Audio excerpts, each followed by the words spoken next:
너희는 마음에 근심하지 말라. 하나님을 믿으니 또 나를 믿으라. 세상에서는 너희가 환난을 당하나 담대하라. 내가 세상을 이기었노라. 아멘. 나는 전능하신 아버지 하나님, 천지의 창조주를 믿습니다. 나는 그의 유일하신 아들, 우리 주 예수 그리스도를 믿습니다. 그는 성령으로 잉태되어 동정녀 마리아에게서 나시고 본디오 빌라도에게 고난을 받아 십자가에 못 박혀 죽으시고 장사된 지 사흘 만에 죽은 자 가운데서 다시 살아나셨으며 하늘에 오르시어 전능하신 아버지 하나님 우편에 앉아 계시다가 거기로부터 살아있는 자와 죽은 자를 심판하러 오십니다. 나는 성령을 믿으며 거룩한 공교회와 성도의 교제와 죄를 용서받는 것과 몸의 부활과 영생을 믿습니다. 아멘.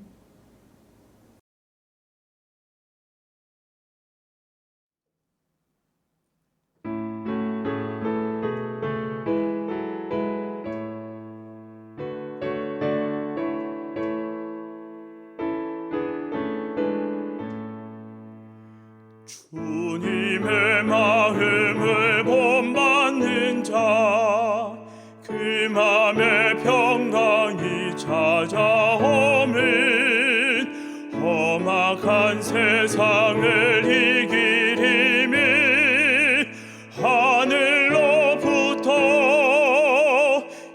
임함이로다. 주 모습 내 눈에 안 보이며 그 음성 내 귀에 안 들려도 내 영혼 날마다 주를 만나 신령한 말씀 늘 배우도다. 주님의 마음 본받아 살면서 그 거룩하심 나도 이루리.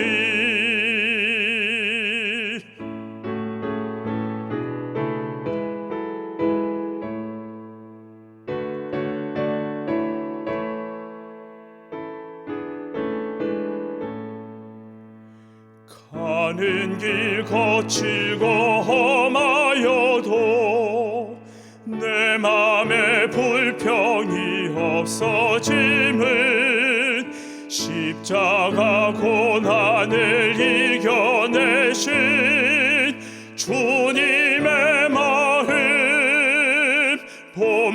본받음이라.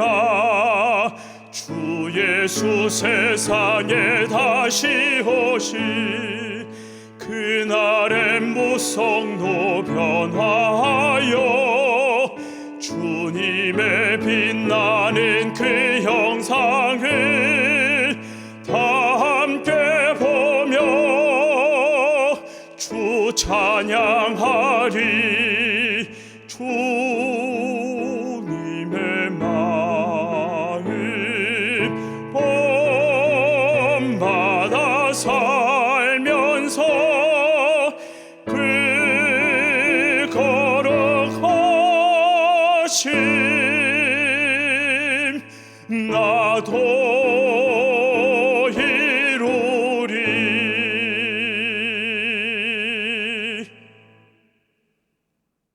누가복음 2장 11절에서 14절 말씀. 지금 우리에게 주시는 하나님의 말씀을 들으십시오. 오늘 다윗의 동네에 너희를 위하여 구주가 나셨으니 곧 그리스도 주시니라.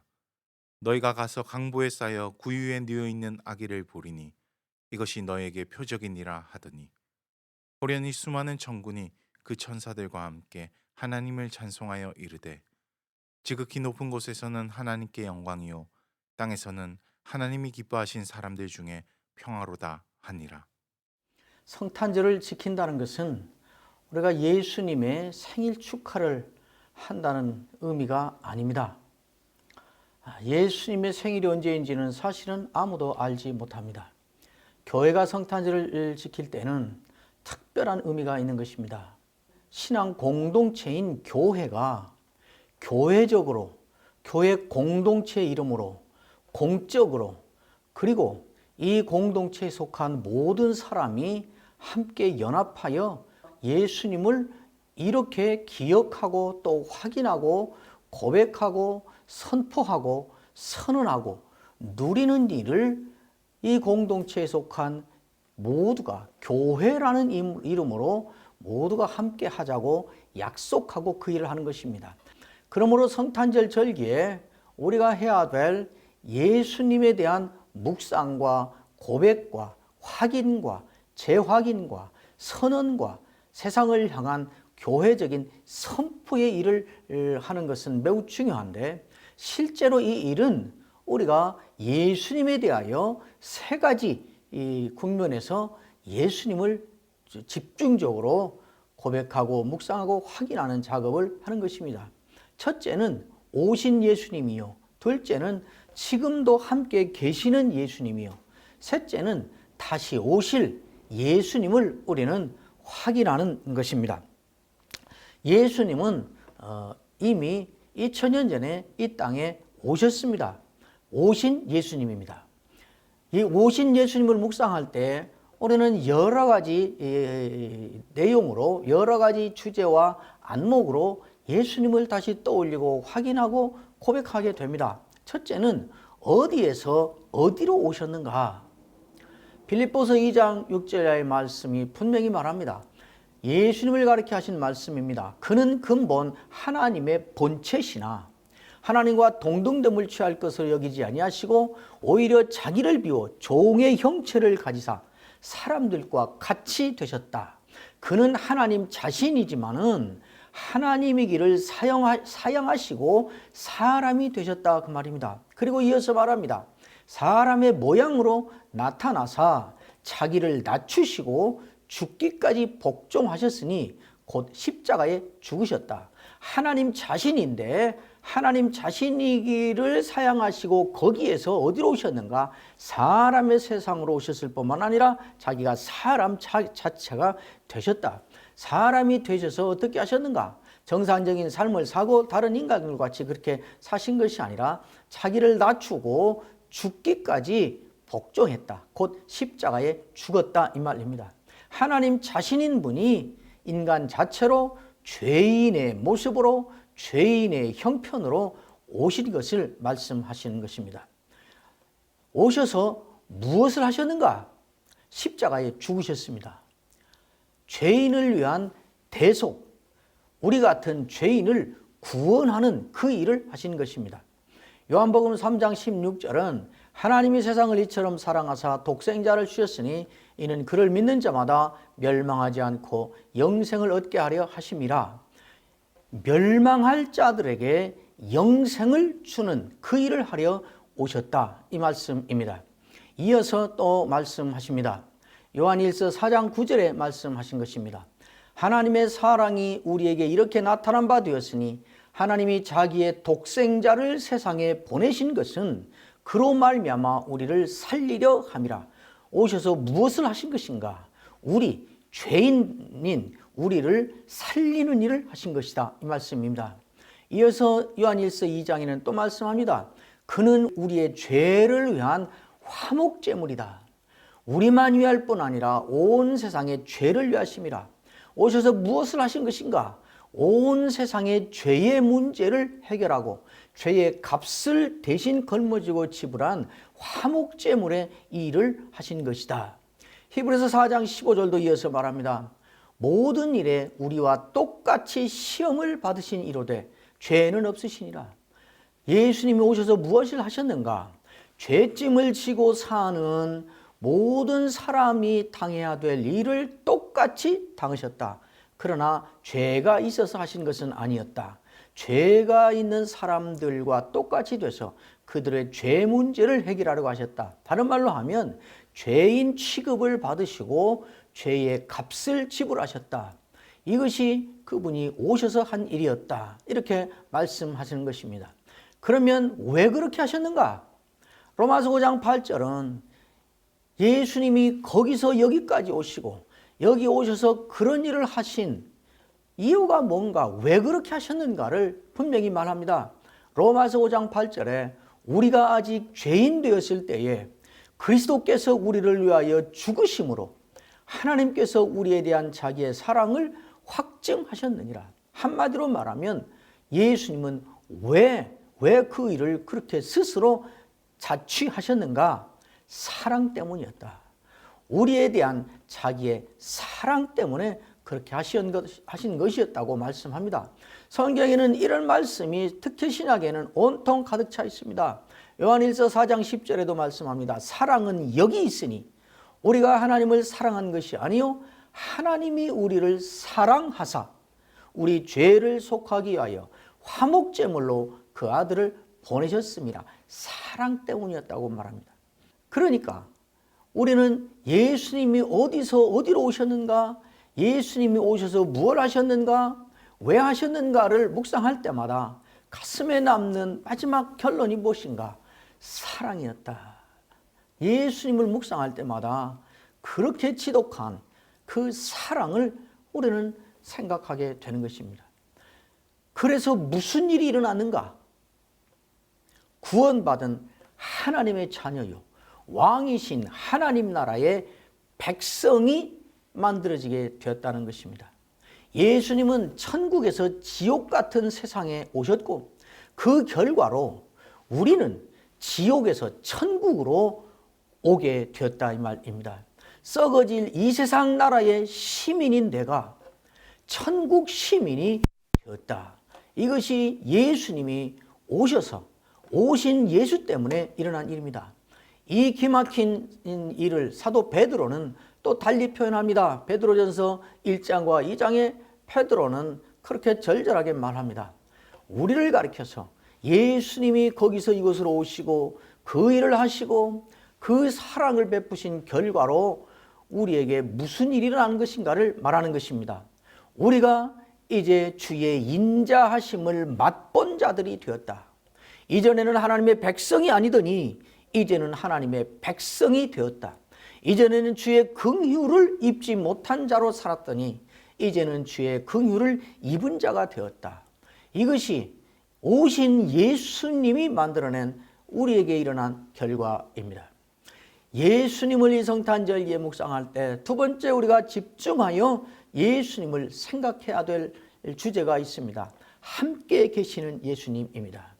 예수님은 오셨다가 승천하여 가시고 이제는 멀리 떨어져 있다가 때가 되면 우리가 가서 비로소 다시 재회하든지 아니면 예수님께서 우리에게로 우리 생전에 오셔서 드디어 떨어져 있다가 다시 이별해 있던 두 존재가 드디어 다시 재회하는지 그것이 아닙니다. 예수님은 지금도 함께 계시는 예수님입니다. 예수님께서 그러므로 승천하시기 직전에 분명하게 맹세토로 우리에게 약속하신 약속이 있습니다. 볼지어다 내가 세상 끝날까지 너희와 항상 함께 있으리라. 내가 천지간의 모든 권세를 내 손에 가졌는데 이 내가 세상 끝날까지 너희와 항상 함께 있는다. 이렇게 약속하신 것입니다. 마치 출애굽을 시키면서 하나님이 모세에게 내가 반드시 너와 함께 하리라고 맹세토로 약속하신 것처럼 우리를 두고 가시는 예수님은 천지간의 모든 권세를 가진 분으로 보혜사 성령을 통하여 땅 끝까지 그리고 땅 끝날에 이르기까지 반드시 우리와 함께 하신다고 약속하신 것입니다. 주님은 우리와 함께 계십니다. 세상 끝날까지 그리고 땅 끝에 이르기까지. 그러니까 시간적으로 말하면 예수님이 우리와 함께하지 않는 어느 찰나도 없습니다. 공간적으로 말하면 예수님이 우리와 함께하지 않는 어느 틈새도 없습니다. 함께하는 여건은 무엇인가? 하늘과 땅의 모든 권세를 가진 분의 능력으로 우리와 함께 하시는 것입니다. 이것이 우리가 성탄절기에 예수님을 생각할 때 분명해지는 사실이고 우리가 확인하고 재확인하고 선포하고 누리는 사건인 것입니다. 예수님은 지금 어떤 방식으로 우리와 함께 하시는가? 보혜사 성령으로 함께 하신다고 예수님이 마지막 고별 설교하시면서 여러 번 보혜사 성령을 보내주시겠다고, 보혜사 성령을 보내주시는 것의 의미와 의도가 무엇인가를 밝히셨는데, 결국은 예수님이 여전히 우리와 함께 하시는 구체적인 방편으로 우리에게 보혜사 성령을 보내주신다고 약속하셨습니다. 요한복음 14장 16절에 말씀하기를, 내가 아버지께 구하겠으니 그가 또 다른 보혜사를 너희에게 주사 영원토록 너희와 함께 있게 하리라, 이렇게 말씀하셨습니다. 그는 너희와 함께 거하실 것이고 또 너희 속에 함께 계신다, 이렇게 말씀하셨습니다. 내가 너희를 고아와 같이 버려두지 아니하고 너희에게로 오리라. 이거는 재림하여 다시 오실 것을 길게는 의미하기도 하셨지만, 그러나 짧게는 보혜사 성령을 통하여 예수님은 여전히 우리와 함께해서 우리를 두지 않고 함께 계신다는 약속인 것입니다. 그러면 함께 계셔서 무엇을 하시는가? 로마서 8장 34절은 우리와 함께 계시는 예수님이 우리와 함께 계시면서 무엇을 하시는가 하는 것을 말씀합니다. 누가 정죄하리요? 죽으실 뿐만 아니라 다시 살아나신 이는 그리스도 예수시니 그는 하나님 우편에 계신 자요 우리를 위하여 간구하시는 자시니라. 우리를 위하여 간구하고 계십니다. 빌립보서 1장 6절은 이 예수님이 우리와 함께하면서 무엇을 하는가 말씀합니다. 너희 안에서 착한 일을 시작하신 이가 그리스도 예수의 날까지 이루실 줄을 우리는 확신하노라. 우리의 구원과 성화를 다시 오시는 그 순간까지 이루어 가십니다. 예수님은 우리를 향하여 품으신 선하신 뜻을 우리가 주님을 만나는 그 순간까지 이루어 가시는 것입니다. 요한복음 16장 13절은 이렇게 말씀합니다. 그러나 진리의 성령이 오시면 그가 너희를 진리 가운데로 인도하시리니 그가 스스로 말하지 않고 오직 들은 것을 말하며 장래일을 너희에게 알리시리라. 보혜사 성령으로 우리와 함께 하시면서 무엇을 하시는가? 진리 가운데로 우리를 이끌어가서 진리를 알게 하십니다. 요한복음 14장 27절은 여러분이 잘 아는 말씀입니다. 평안을 너희에게 끼치오니 나의 평안을 너희에게 주노라. 내가 너희에게 주는 평안은 세상이 주는 것과 같지 아니하니라. 세상이 줄 수 없는 주님의 평안을 우리가 지금 누리게 하십니다. 승천하시는 현장에서 사도행전 1장 8절에서 예수님은 다시 말씀하십니다. 오직 성령이 너희에게 임하시면 너희가 권능을 받고 예루살렘과 온 유대와 사마리아와 땅 끝까지 이르러 내 증인이 되리라 말씀하셨습니다. 성령을 통하여 주님이 함께 하신다는 보장을 전제하고 있는 약속입니다.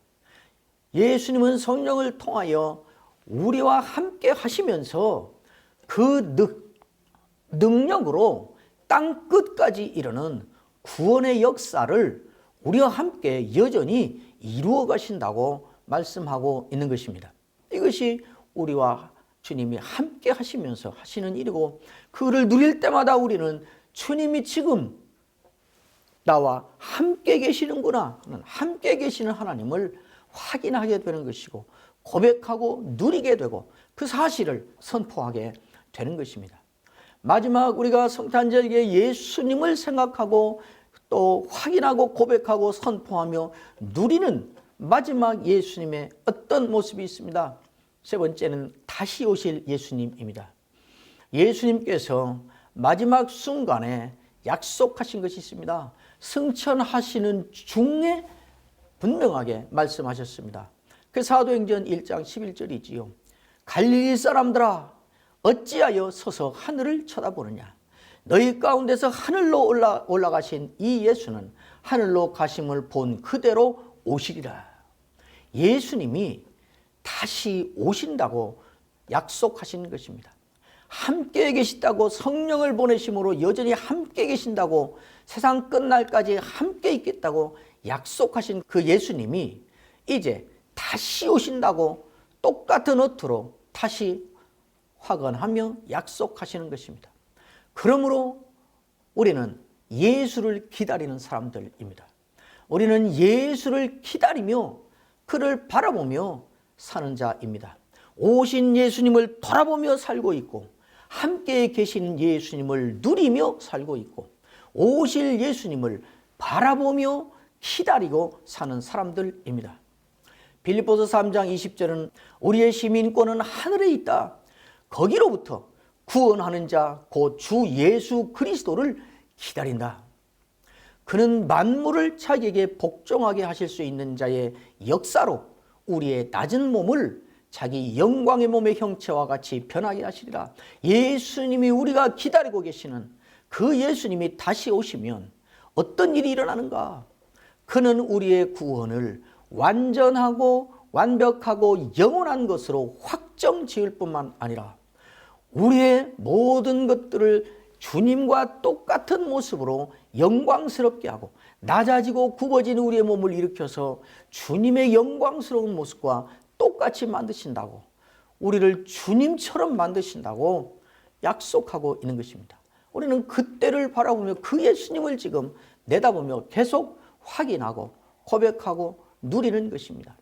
사도 바울은 부활을 얘기하는 부활장 고린도전서 15장 마지막 부분에 그렇게 말씀했습니다. 보라, 내가 너희에게 비밀을 말하노니 우리가 다 잠잘 것이 아니요 마지막 나팔에 순식간에 호련히 다 변화되리니. 오실 예수님이 오시는 순간에 일어날 일을 말한 것입니다. 우리가 오실 예수님을 만나는 순간 일어날 우리의 모습을 지금 사도 바울은 우리에게 선포하고 보여주고 있는 것입니다. 그리스도 예수로 말미암는 영원하고 완전한 죽음에 대한 승리, 죄에 대한 승리를 내다보며 올해는 찬양하며 사는 사람들입니다. 무엇이 이것을 가능하게 하는가? 오실 예수님이 가능하게 하는 것입니다. 계시록 5장에도 말씀을 합니다. 내가 또 들으니 하늘 위에서와 땅 위에서 땅 아래와 바다 위에와 또 그 가운데 모든 피조물이 이르되, 하늘과 땅과 바다와 그 가운데 모든 것을 하나님이 지으셨는데 이 모든 피조물들이 외친다는 것입니다. 보호자에 앉으신 이와 어린 양에게 찬송과 존귀와 영광과 권능을 세세토록 돌릴지어다. 그렇게 선포하니까 내 생물이 이르되 아멘 하고 장로들은 엎드려 경배하더라. 이것이 오실 주님이 오시면 우리가 오실 주님을 만나고 그 후에 이 예수로 말미암아 일어날 영원한 우리의 삶의 현장에 대한 생생한 모습입니다. 우리는 이 예수를 기다리며 이 예수와 함께 하루하루를 살아가는 예수의 복받은 사람들입니다. 성탄절을 지킨다는 것은 예수님의 생일 축하를 하는 날이 아니고 예수는 누구신가? 예수는 어디에서 어디로 오신 것인가? 예수는 오셔서 무엇을 하신 것인가? 예수는 왜 오신 것인가? 예수가 오셔서 우리에게 일어난 일이 무엇이란 말인가? 오신 예수를 깊이 묵상하고 다시 확인하고 전 교회가 일체하여 공식적으로 공개적으로 온 세상을 향하여 선포하고 서로가 서로에 대하여 재확인하고 격려하고 그 오신 예수님이 지금은 무엇을 하고 계시는가? 우리와 함께 계시는 예수님, 그리고 다시 오실 예수님을 집중적으로 우리가 묵상하고 생각을 거기에 맞춰서 그 생각으로 지내고 그것을 고백하고 그것을 선언하고 그것을 선포하고 그것을 누리고 확인하는 이런 절기인 것입니다. 예수, 예수, 예수. 오신 예수님, 함께 계시는 예수님, 다시 오실 예수님. 이번 성탄절은 예수로 말미암은 기쁨과 찬송과 용기와 소망이 어느 때보다도 개인적으로 그리고 교회 공동체적으로 사적으로 그리고 공적으로 넘쳐나기를 주의 이름으로 축원합니다.